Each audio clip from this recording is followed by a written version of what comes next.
Сәлем оқушылар, бүгін 1 сынып математика оқулығынан 9 сабақты түсіндіретін боламын. Келесі шығатын сабақтардан қалмас үшін мен арнама тіркеліп қойды, ұмытпаңдар. Бүгінгі біздің тақырыбымыз 5 саны және цифры, 5 санының құрамы. Бірінші есеп.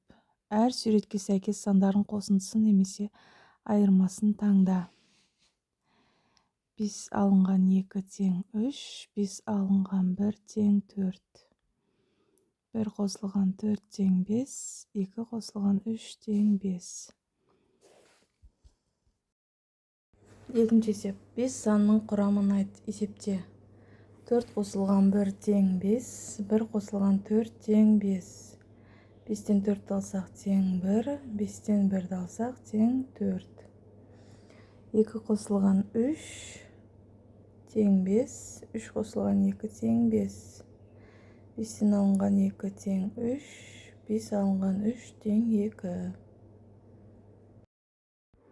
Үшінші есеп. Балалардың қалай есептегенін айт. 2 қосылған 3 тең 5. 2 қосылған 1 қосылған 1 қосылған 1 тең 5.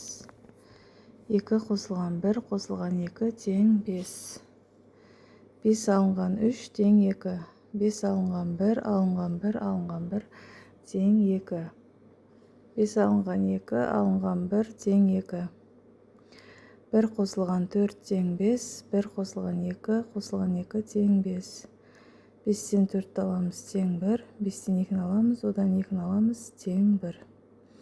Төртінші есеп. Есепте 4 қосылған 1 тең 5, 3 қосылған 2 тең 5. 5 алынған 1 тең 4, 5 алынған 3 тең 2. Бесінші есепке қараймыз. Жапырақтарға 1-ден 5-ке дейінгі сандарды жаз.